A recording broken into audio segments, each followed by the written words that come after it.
I basically was born into a family who were part of an independent Baptist Bible movement that believed in the very literal interpretation of the scriptures or the word of God. So that, day one of my life up until, my deconversion, I was indoctrinated in that belief in every aspect. And it's interesting. I've had a lot of conversations, and I'm curious to hear your side of this as well, because I'm always interested to hear how people come to their faith. I feel like I'm more interested in that than I am the deconversion piece. Because when I think about it for me, right, I started at day one, church, school, friends, activities, every part of my life was in this church. There was not a single piece of my life that was outside of it. And, I talk with my girlfriend all the time where she'll bring up a reference from that time period, like the 80s and 90s, like rock bands or pop music. Yeah. And I won't know what she's referencing. Like even like the most like popular songs that you could ever think of that any normal, citizen of the United States would take for granted that every person would know. And I just don't, because that was sinful. Any music with drums or, guitars was a sin. Or if you wore, your hair in a certain way, like if you wore a bowl cut, it was a sin. Yeah. And it really, in that specific segment, it was all about separation, right? You need to be separate from the world, and kind of set apart. In it, but not of it, all of that stuff. Exactly. Yeah. And being a witness, but not, a part of it. And that's kind of where I guess it started for me. So that's where, my whole life was that, all the way up until, after college, really. And, that's a long time. Yeah, it was. I will say, thankfully for me, and I think I'll say this, I would still be a Christian today if this didn't happen. I'm almost convinced. Interesting. My parents got divorced when I was 12. My dad moved to Maine. And when I was 15, I decided to move to Maine with my father. And I went to obviously got away from the super indoctrination church I was involved in, and went to a non-denominational Christian school, which I think it was, as we both know, within Christianity, there's so many different segments, from people that believe like what those people believed, where it's like crazy strict and, and then you have non-denominational, which is like, you can kind of believe what you want to believe, pretty much. Yeah. Yeah. And everything in between. Yeah. Yeah, it was so different. So like, think about me coming into that environment from, literally, from day one, I was taught the earth was 6,000 years old. Man is evil. We are sinful beings. To now going to this non-denominational. Yeah, right. But going to this non-denominational school, and it's like, oh, okay, like I can wear jeans at this school, which like at my old school, like suits and ties every day, like just craziness. So I'll get into more of that later. I think it's, definitely interesting, but I do feel like that moment in my life was a real turning point for me, as to like see that there were other ways, like there were other ways to think other than the way that I was kind of indoctrinated for 16 plus years. Right. But I'm kind of curious, because I've obviously listened to some of the past podcasts, and we've talked a little bit. I know a little bit of your story, at least in the recent years. I'm more curious as to how you came to your faith, because I don't know that. I just know when I met you were in the church, but I don't know how that all happened. Yep. So first off, very interesting. You and I had a very similar upbringing. I had a feeling we would, just because we click and we have a lot of similar understandings. So I had a feeling we had a similar upbringing, but this just confirmed it. So I grew up, super Christian, but my family, this is where it's interesting. We were always like all in no matter what it was, what denomination, but we jumped from a lot of different denominations. So we went, interesting. Yeah. Oh, so it's very different. So like we went super Baptist, like drums are of the devil, like hardcore Baptist. And then we went to like super Catholic, like literally I was actually what do you call it, confirmed in the Catholic faith. Wow. Faith as a kid. I was baptized as a baby in Catholic faith. And then we've gone to just about everything in between, like the head coverings. We were literally, you name it, we've done it. And even to a point where like we went from the super strict Baptist to literally the very next kind of jump that we made was to this church out in Oakland, with it, which is very like slain in the spirit, falling down, like passed out in the spirit, speak in tongues, healings, the whole shebang, right? So like very, exactly, super charismatic. So my family, we've been very jumping around when it comes to like what denominations we believe, but we've always been all in. But where you and I have a lot of similarity is that isolation aspect. So I grew up super, like we grew up homeschooled, me and my our three siblings, it was the four of us. And on top of that, when we were kids, my parents were very much like hermits. Like they didn't really like interacting with people. And because, you know, the idea you need to be in the world, but not of it. So, which was very strong. They always wanted to protect us. And that became a bit too far, became like a negative at this point, where they would shelter us too much. So much so that we didn't have friends. We didn't have interactions. I didn't have any social skills before I was like 16 or 17. I literally got a job at Starbucks in order to build my social skills because I knew I needed them. So I threw myself in the most social job I could think of at the time. That's awesome. Yeah. And so it's been really interesting, but like we literally didn't have any friends. So for the first 15, 16 years, it was all just, okay, this is what my parents have taught me. This is the only thing I know. Everyone must believe this, similar to your story. And then the transition kind of came where we joined this one church. I started playing music and getting involved in that church. And I started to meet other people and started to adopt the faith on my own. I started to say, okay, let's look into this. This is what I've known. This is all so much part of my identity. I need to understand what that means and what that looks like. And so I started to really dive deep in it. I was actually working on a whole Bible commentary that I was writing. Like when I go in, I go all in. So I was going full head for it and went off to a missions trip. And then when I came back, like 6 months gone for a missions trip. And then when I came back, I was working on a conference to do at this church and to teach a lot of the stuff I learned. And then this is where things started to change. That's awesome. Something started to. So I got to ask you two questions real quick. Jump right in. Do it. Yeah. So like, I definitely want to get to that because this is super important, but I'm so curious to hear, because this is fascinating to me.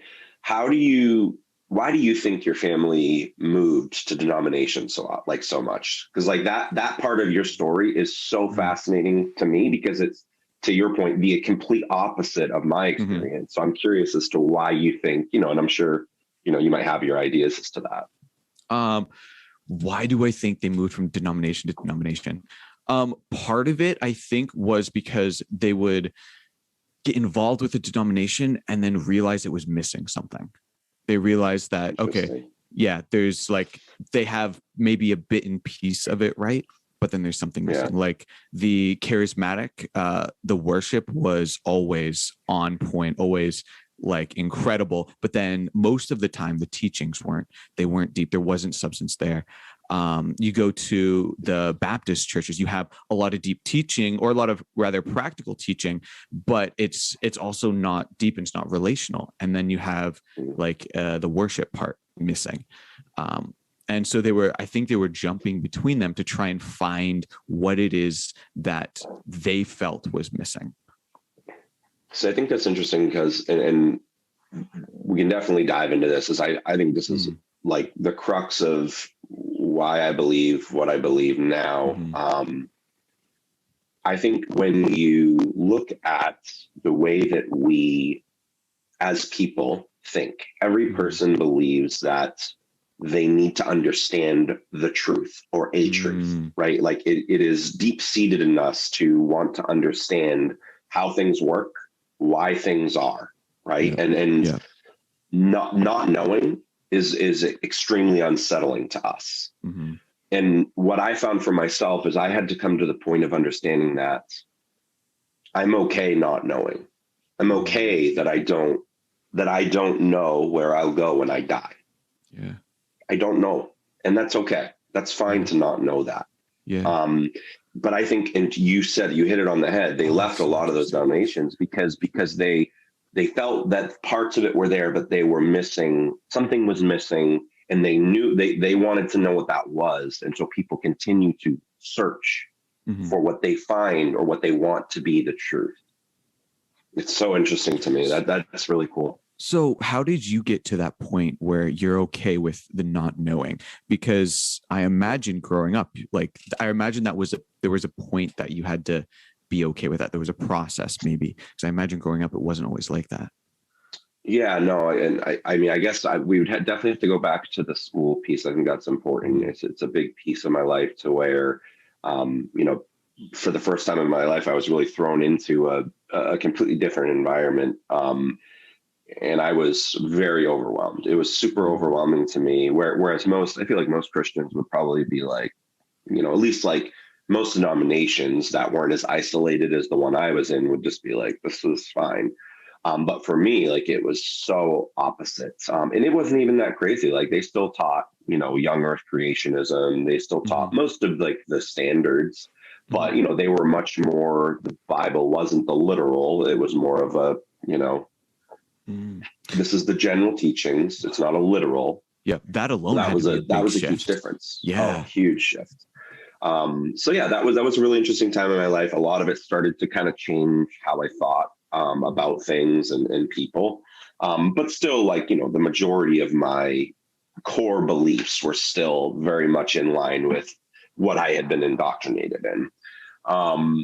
I guess the big shift for me, and you and I have talked about this a little bit, but the big shift for me was really in college. So I was in college. I was home on summer break, and I was hanging out with a long-term friend of mine. We went to elementary school and middle school together, some of high school.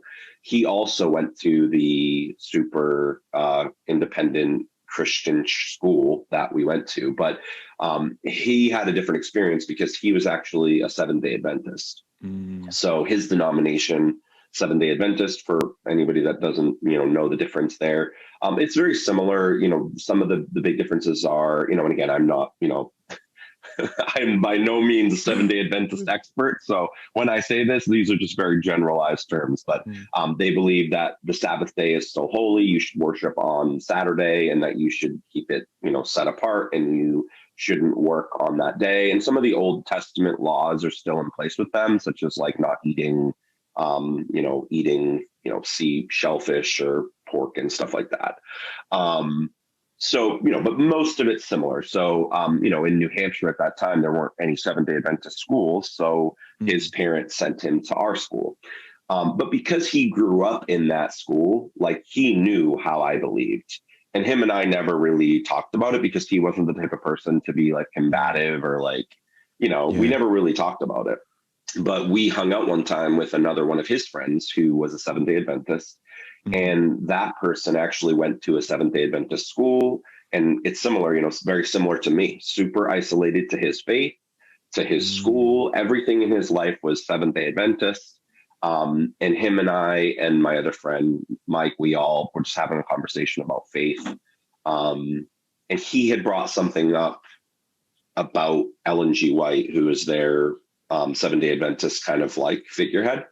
And it didn't really sit well with me. Like, it was like kind of like to the point that like she's like almost on par with, Jesus. And I was just like, what? And we just dove in. We dove right in, and it was intense. Yeah, it was heated. And like, I just walked away from that conversation really shaken in a lot of ways. And I guess I didn't really know at the time why I was shaken. It took me a couple days to figure it out. And I was sitting, I remember to this day what I was doing. I was sitting in my room in my dad's house playing my guitar, and it hit me instantaneously. The reason you were so shaken is that that man that you had that conversation with, you could see in his eyes, he believed with every fiber of his being that he is correct and you are wrong.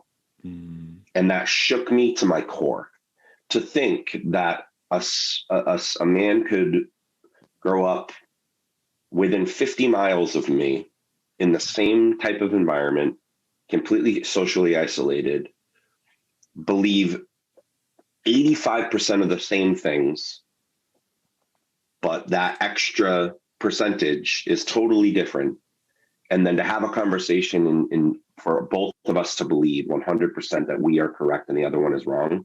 Mm. And in my head, it clicked. It said, what are the chances either of you are correct in that scenario? Like, truly, like, what are the chances if we're both so adamant that we're right? And that was the moment for me that really, I need to go back to the drawing board. I need to understand why I feel this way. Mm. And so where did that lead you? Like, what did that look like? A lot of people, when they get to that point, they tend to do, from what I've seen, one of two things: either put on blinders and just pretend that nothing else exists, forget they had that thought, and just kind of go, like, dive deeper into, like, what do you call it? Go deeper into the trench, or open up and, like, terrified, but take a few steps out and see what's out there. So, like, what did that process look like for you? Yeah, I actually did a little bit of both. So I started, to your point, with the second. I was like, I need to look for myself, to really see, what I believe and if this is true, and with the intention that it would make my faith stronger. That's and that's, I guess, one of the, if I have any frustration when I tell people that I am now a skeptic and that I don't believe in Christianity or God. The frustrating thing I get all the time is, well, you must have been looking for this. Like, you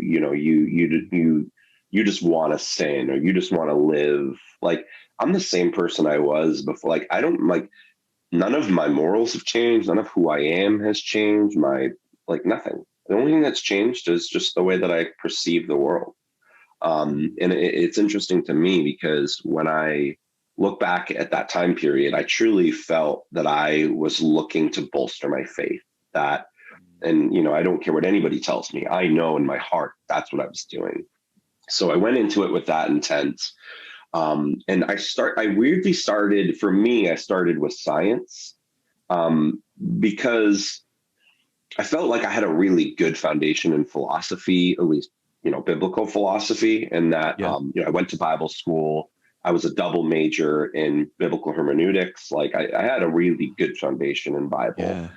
So I wanted to start with science because I had only always been taught young earth creationism my entire life. And, knowing that pretty much 99% of the world thinks that that's insane, I was like, well, let me see what I think. So I started with that, and I read, I can't even tell you how many books, probably 10 plus books on science and evolution.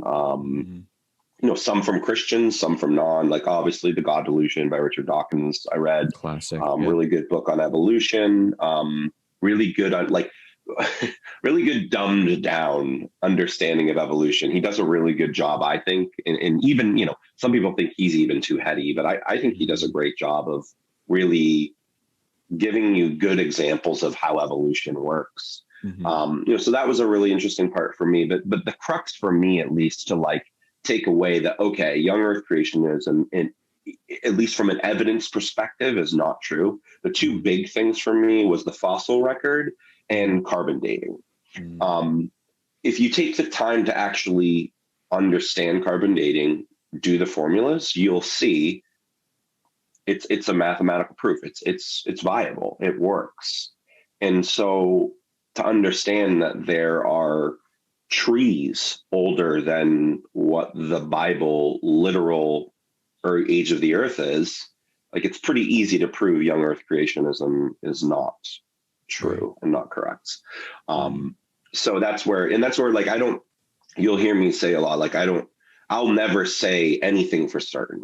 Like, I don't think there's anything that you can prove beyond a shadow of a doubt. You can have stronger evidence, and you can have lesser evidence. And what I would say is there is a massive amount of evidence, almost to the point that it would be a fact, that the earth is well over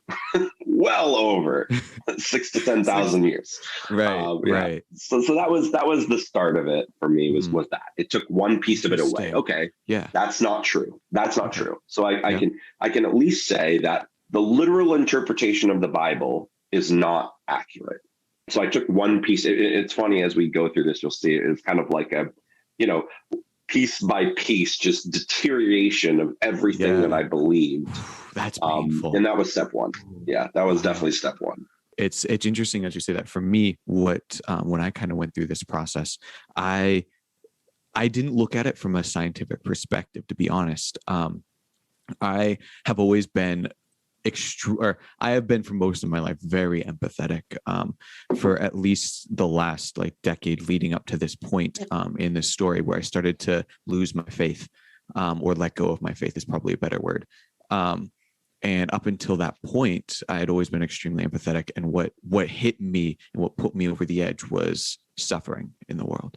That was like the crux. I mean, don't get me wrong, to this day, I could still recite this is the logical reason of why a loving God would have suffering, blah, blah, blah, blah. But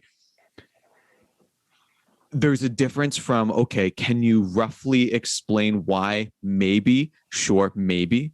Does it make it right? Does it make it true? I don't believe so. And that was the hardest thing for me to grapple with. I agree. I think that was definitely one of the three, from the beginnings, right? Like, the science piece was the beginning for me, but then to the point of these are the reasons why. I would say suffering is definitely for me as well one of the top three reasons. I also agree. I like letting go rather than losing. Because I think it's a great way to say it, because I just think it's overall. But I'm curious because.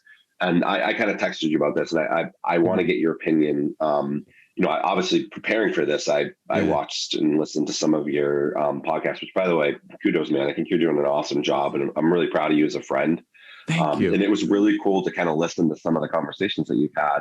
And one of the ones that really stuck out to me was one of the recent ones that you had. And forgive me, I'm blanking on his name. Lauren Harris. Love him to pieces. Lauren Harris. Yeah, really, really nice guy. Super insightful. I made me want to have a conversation with him myself. But one of the things he said, and I was curious to get your take on it, because you didn't really go into your thoughts on it when you guys talked about COVID being the great equalizer, of 2020. That really hit me. It was very interesting. I was curious to get your perspective, and I'd love to give you mine as well. Again, as just a layman, get throwing out, but I'm curious to hear what you thought. I appreciate it. I would love to hear your perspective. So, Lauren, he has said that, God, I met him back in September. And he said that quite a few times, probably 4 or 5 times since before we even had the podcast, which is why I brought it up. Because I didn't fully understand what he meant, and that the statement that 2020, right, the great pandemic of 2020, COVID is the great equalizer, when you look at that statement, it is emotionally unnerving. For me personally, that's how I took it. It's a big claim. It's a big statement. Yeah, absolutely. It was interesting to me. And that's why I'd love to have a conversation with him sometime. Because big claims require big evidence. That's a huge thing in the skeptic, kind of world.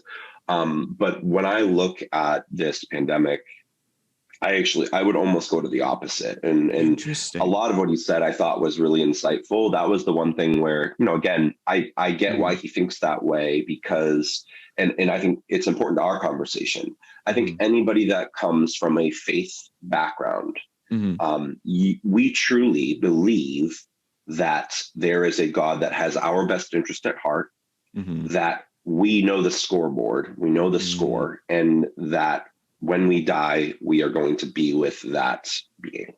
Yeah. So in that light, I can totally understand why somebody like Lauren would believe or think that a 2020 was a great equalizer. But for me, when I look and, this is what's interesting to me is I don't see how it could be, because in suffering, it boils down to suffering. When you look at, every continent and how we've all handled COVID, like there is no doubt that first world countries are in a vastly, vastly better position handling this virus than a third world country, such as, one in Africa or, even South America. Like, and to say that, maybe from a first world perspective, sure, it's the great equalizer, but from an entire continent, US world perspective, it don't know, it just caught me, but I thought it was pertinent to our conversation, because I think, going back to what I was saying, what I find interesting when I talk to people that have a faith background still, and they are Christians or religious, I think it boils down to that pride, and I call it pride. You can call it whatever you want. It's that prideful aspect of God loves me. Don't you know that? Like, he did this for me, or he, every piece of my life is intertwined. Like, he cares for me. He wants me. But like with all of and this is from Sam Harris, this is not me, but I love it. I think it's a phenomenal way of putting it. With all that this God does not accomplish in the world, with all the things and people that he doesn't save, the millions and millions of children that die under the age of 5, who are we to say that some being cares enough about us that he would save us, in our moment of need? Yeah. To me, it's just a very prideful way of viewing it. Interesting. So with that, so actually two things. One, with the great equalizer, I actually agree a lot in what you said. Where how I interpret when I hear the great equalizer, after talking with Lauren and having a lot of conversations where he's brought this up, what I believe he means by that is exactly what you said, is more of what you said, where it's like first world here in the US. If you're running a business and now all of a sudden, because of COVID, you and like your 5 competitors who are doing better than you all pretty much are back at the same starting level. And now you have a chance to get ahead or to not.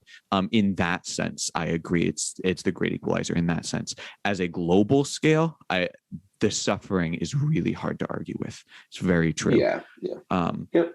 No, I get that. And I figured he was on that context for sure. It's just, I don't know. It's such a hard broad statement. It just kind of catches me. Yeah. It was just like, wow, when Lord, he makes a lot of really broad, like catches you off out of the blue statements, and it's intentional. And he really makes you think. But with it was a great podcast, by the way, right? Too. I really enjoyed it. It was so much fun.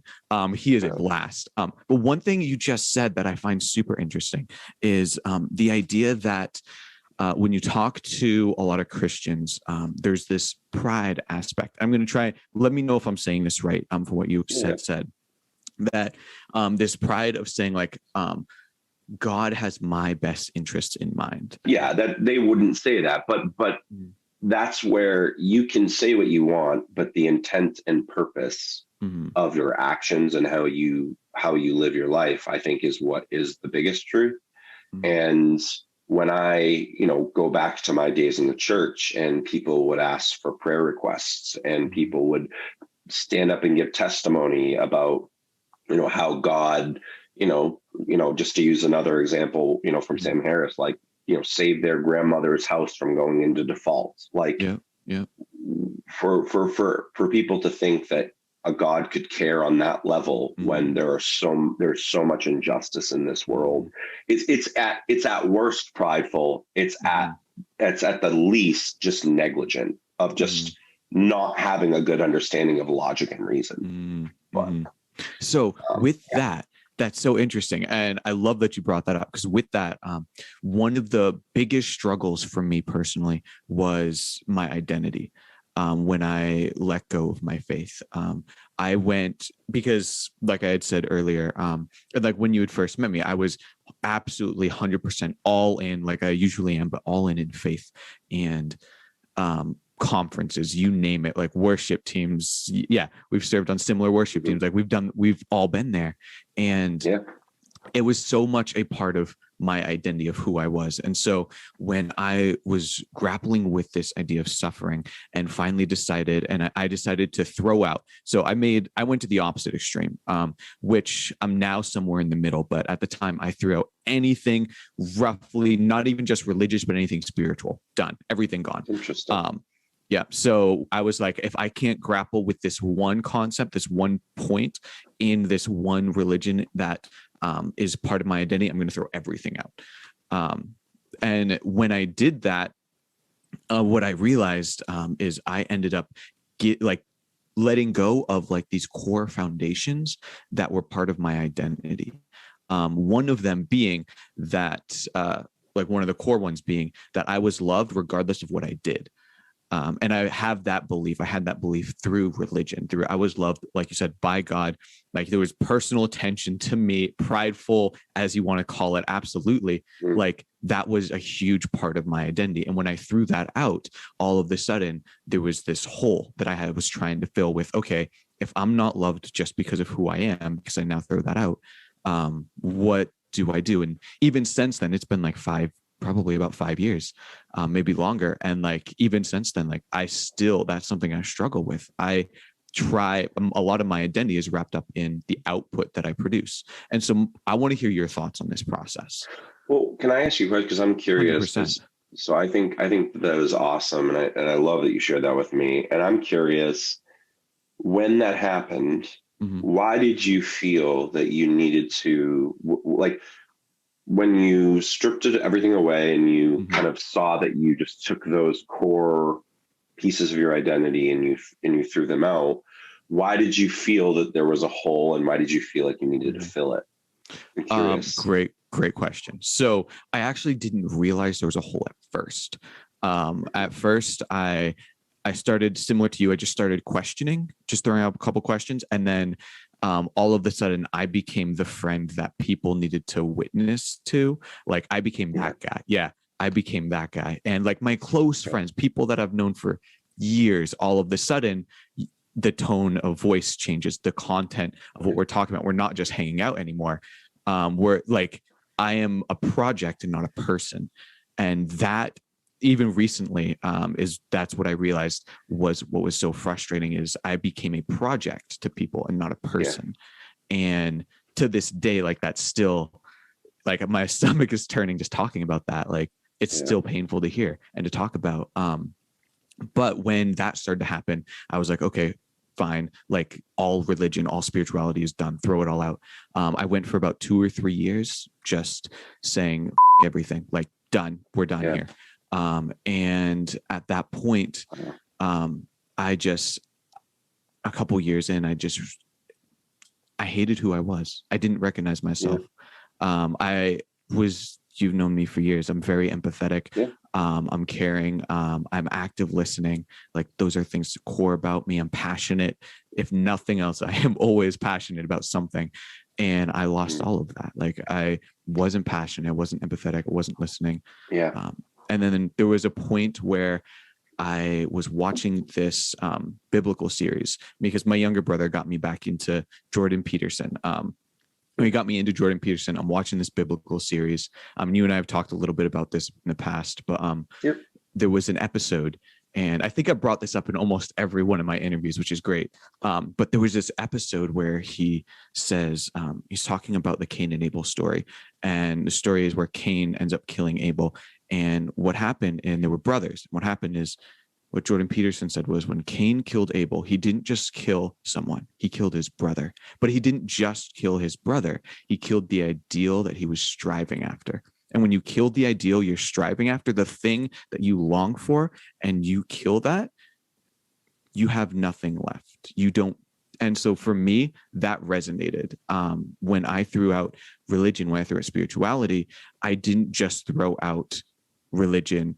I threw out the thing that I was striving after, part of my identity, part of what made me me, being like the beliefs, maybe the values. I think the values are a real core part of it, regardless of the religion, regardless of the belief. I think the values were a core part of it.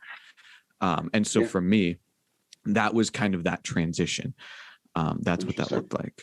Mm-hmm. So I think for me to best answer this, it'll be going back to the deconversion and kind of explaining a little bit more my process there, and then kind of tailing back into this, because I think it's interesting, and I really want to delve into this, because I think this is the crux of the entire ball of wax for me. Mm-hmm. And I'll give you my answer, and then I'm going to go into deconversion. And my answer to this is, I personally don't think that you ever lost your ideal. Mm. I think that people believe that they need a catalyst to reach these ideals. Mm. But what I truly believe, and I guess, I think Jordan Peterson is insanely smart. But I don't think that, I don't think he killed that ideal. And I'll just use my own example. When I became a non-Christian and I deconverted, it was the exact opposite for me. Nothing about my life changed. Nothing about who I was, my being, my core being. And that's where what I would say is, I personally don't think that you need spirituality, religion, atheism, any core belief system to strive for ideals or to strive for specific morality. And that's where I guess I lean in the camp that, I don't think that you need those things in order to be a good person, to have an identity, to be that identity. Your identity was what it was no matter what, because you spent your entire life cultivating that identity. You might have lost it. You might have pushed it away because, you felt angry about the catalyst of what became that identity. Your catalyst was religion for a very long time. And so, and I find it's interesting, because I find that a lot of people that have deconverted, they come to kind of a similar point that you are, which is, you want to find a way to fill that catalyst, that gap that was the crux to your identity. And in Jordan Peterson's mind, that's what he's saying. He's basically saying that because you killed your catalyst, that identity went with it. I would disagree with that. I don't think that you need a catalyst for your identity. And that's where I guess I would just differ a little bit. But now going back to how I got to that, like how did I personally get to that? So I started with science. That was the first step for me. Took away at least a piece of it. Then I actually went to history. I was a history major in college. I double majored in history and Bible hermeneutics. Biblical hermeneutics, excuse me. And when I looked at historical aspects of the Bible, obviously, first and foremost, the biggest thing I found is that, the Bible was not, written in the context of one seamless story. There were thousands of different versions at multiple different times of hundreds of different books. So many of them did not make the Bible, thanks to a council in Nicaea of a bunch of Roman aristocrats and priests. That were just super so I was like, all right, so the Bible in and of itself, this book is not the entirety. It's not everything that was taught. So that was next step of okay, so second step, the Bible itself is not fully inerrant. It's not fully accurate because there are countless different variations and versions.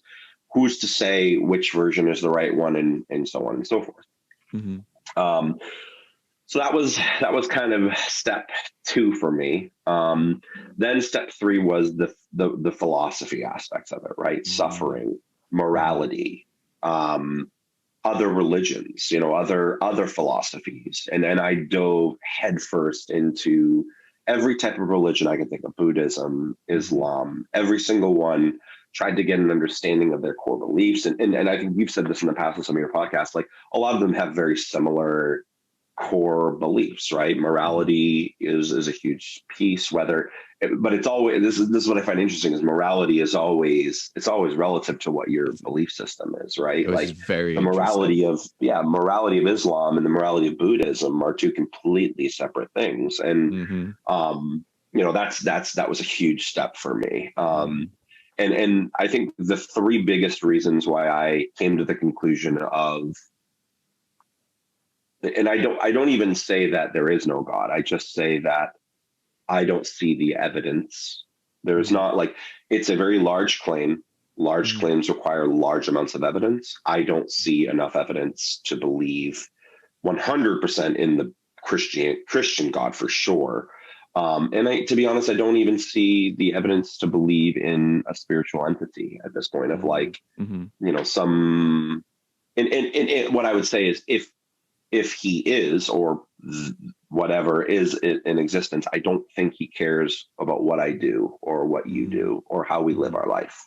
And I think, to your point, suffering is that's the biggest reason you can see as to, like, with the attributes of that God, I would just say it's more likely that it is a mindless mover, meaning they don't care about anything that's happening in the universe or on our plane. So the three things were suffering, definitely historical.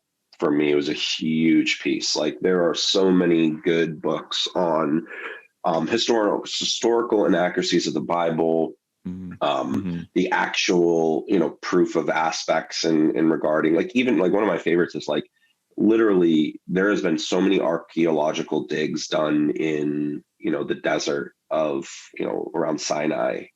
There would be archaeological evidence of the Great Migration from Egypt. There is none. There is literally zero. Like, there's not even a chariot wheel.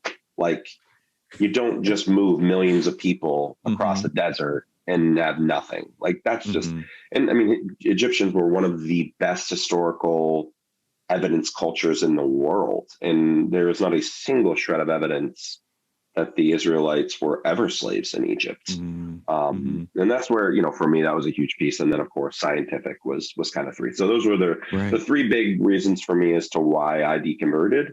And then it comes to what you said. When that happened for me, I said, okay, I don't believe this. I definitely don't believe in a Christian God.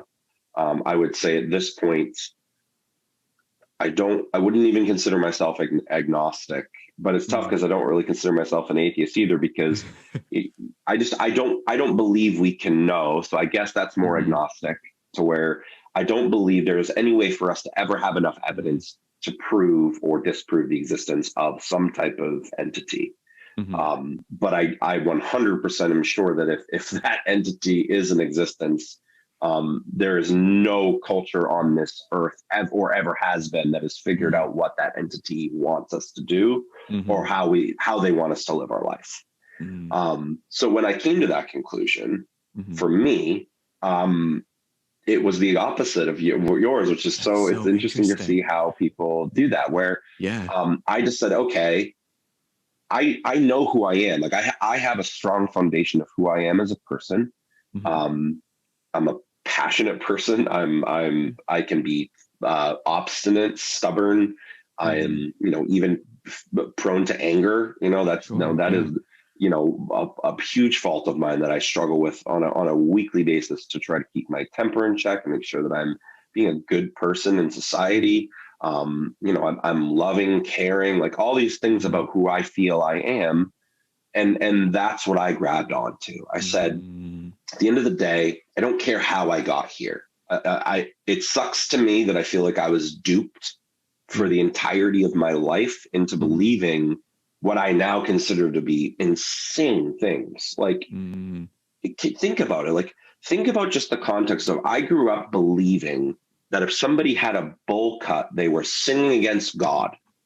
Like, that's crazy, because it was popular. It was a popular haircut. Like, that's a sin. Like, that's insane. But like, I thought it was just like, no, you're crazy. Why would Yeah. you not believe this? You know, and Right. that's where, Right. so when I took that catalyst, I said, okay, the catalyst was the issue, but how I got to who I am, like I have a strong, firm foundation in who I am as a person, and not much changed for me outside of Mm, that, like of my core being. And that's where I guess the only thing I would challenge you to just to think a little bit more on, rather than worry about filling that catalyst or filling that gap, mhm, be more confident in who you are, or be more comfortable in who you are and where you've come, and mhm. who and the ideal that you're striving Yeah. for, right? Yeah. Because we are all striving for ideals in our life, Mhm, whether that's, professional, moral reasons, emotional, whatever. We're all striving for that. What I would say is be more confident in where you've come, mm, and not worry so much about finding another catalyst to help you get to those ideals. mm. That is fantastic advice. Especially coming from you. Like, I really appreciate that. Thank you. Thank you. Yeah. I'm going to be taking that to heart, especially when I'm editing this. I'm going to be going back and really going over these. Thank you. And I'm sure a lot of people who have been struggling with their faith and maybe letting go or not, I'm sure a lot of people can relate to this conversation that we're having. And so there's one thing I want to bring up that you had mentioned much earlier in the podcast. And I've been taking notes. And I want to bring this thing up because I think this is also a crucial point. You had talked about how you were comfortable not knowing. This was a mindset shift just during this conversation that I have had, where, to kind of give you we're going to go a bit deeper into my story. This is not something I share a lot. I'm totally open to sharing, but it's not something I share a lot because it's a lot more personal. Um, Mm. but growing up, I was sexually abused. And so with that came a lot of mental and emotional disorders that happened. DID is one of them, dissociative disorder, or dissociative identity disorder, technically. And with that, because this is all going to tie in on how I think I am more comfortable not knowing, which is not something that I had realized until you had said it. So in my early teens, I realized that, okay, I have this disorder. Points of my life where like I'll black out for 30 days, black out for a couple months, and like I won't be conscious and aware of what's going on. And what during this process, like there was probably about a year where I had realized that, okay, I have these blackouts. I realized why I had these blackouts, and I didn't know what I could do to stop them. And all I knew is I know, like, as a human and as a teen, I didn't trust myself. As a teen dude, like I don't trust what I've looked at or who I am. And you look at a lot of statistics that say people who've been abused, a large portion of them become abusers. And I was terrified of becoming this exact same thing, especially if I'm blacking out for 30 days and I have no idea what's happening. So there was a point where I put a toothbrush on the sink every night and I'd brush my teeth and I put it down, and it was about an inch to an inch and a half from the edge, and I'd leave it there. And I'm sharing this same bathroom with my other 3 siblings. And I told myself, if ever that toothbrush is to fall over, and this was for about a year, if ever that toothbrush is to fall over, then I will know I did something that I couldn't live with. A different part of me did something that I couldn't live with and I'm not aware of, and it's time to end it. Just that was me telling myself, if that happens, it's time to end it. Over a year of sharing that with 3 other people, it's a miracle none of my siblings knocked over the toothbrush. Utter miracle. Absolutely. And I say all of this to say, once it took about a year to 2 years to get what they call integrated, which is where the blackouts don't happen. And like to this day, I haven't had a blackout in a long time, years at this point. But up until recently, I have had to be comfortable with the idea of saying, okay, yes, personally, I think I'm a virgin. Sure, up until I lost my virginity, I was like, okay, I think I'm a virgin, but someone could, because I've had these blackouts, someone could come up to me and say, hey, I didn't tell you this before because I was scared, but here's your 2-year-old son. And I would have to be okay with that. I would have to be like, yep, okay, cool. Just accept it as fact and just be comfortable not knowing that that may or may not happen, and not knowing what has happened for X amount of time. And so I think for me personally, this isn't something that's ever clicked in my mind until we're having this conversation.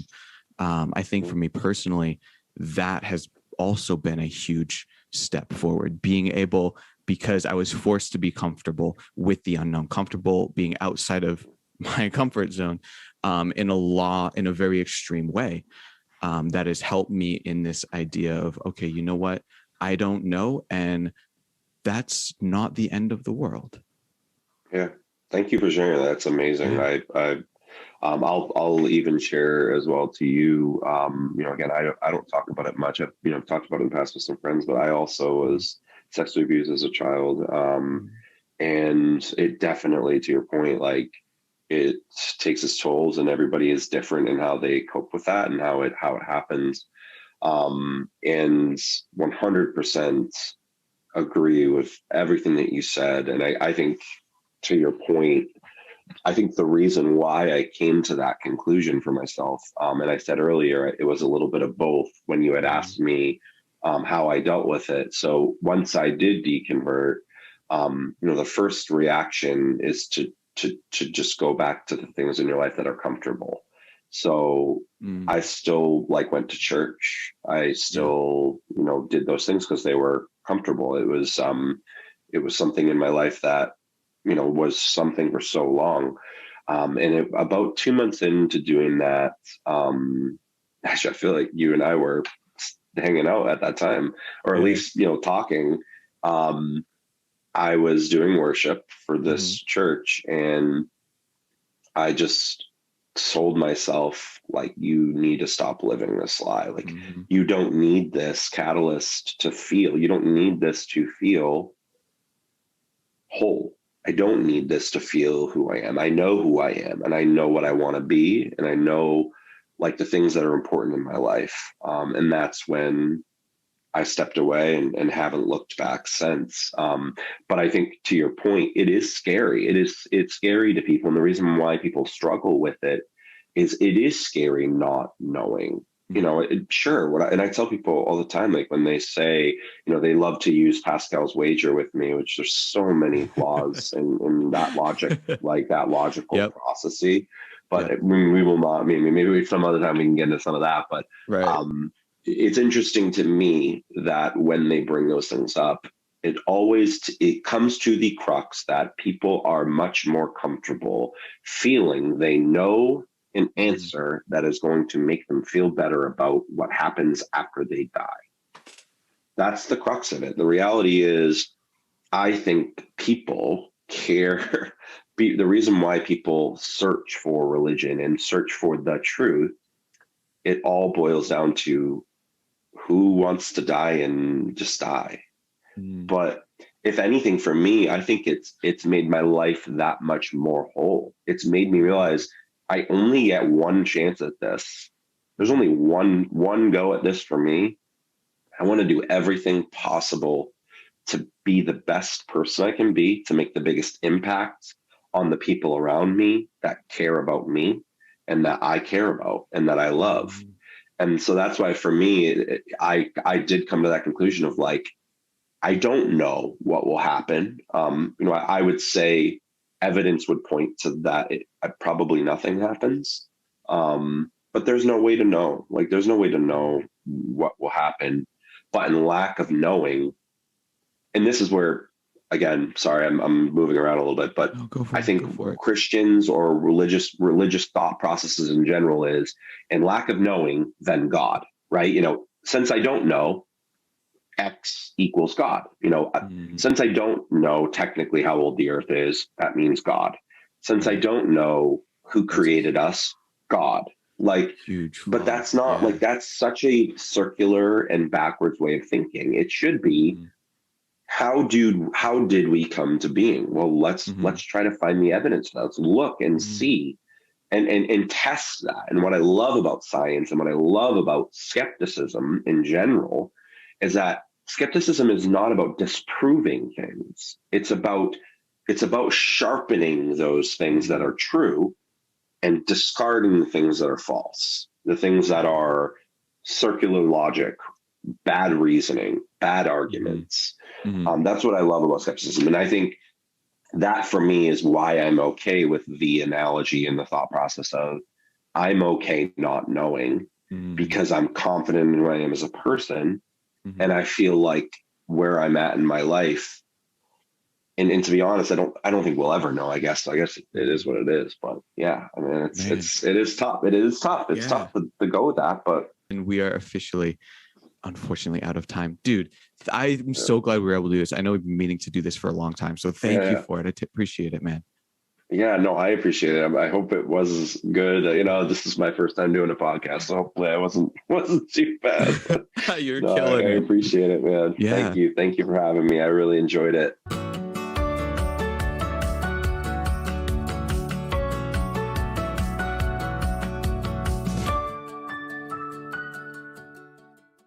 From right to left, and every angle in between. Know what I mean? In this day and age, so many seem like they're lost inside a world and held captive in a dream. A glimpse of mediocrity, take one for the team. And even though this path is long and this place is unforeseen, gotta keep your feet moving, filling spaces in between, seeing places in your dreams. If you complacent by your means, by all means go back to sleep. The path is steep, there's no rest for the weary. If you intend to reach peaks, it gets deep. Come on, it's infinite, we still climbing. Yes, y'all. And thanks for the positive vibes, but I still got a mountain to climb. Just take it one step at a time, I'm gonna ball till I fall, gonna ride till I die.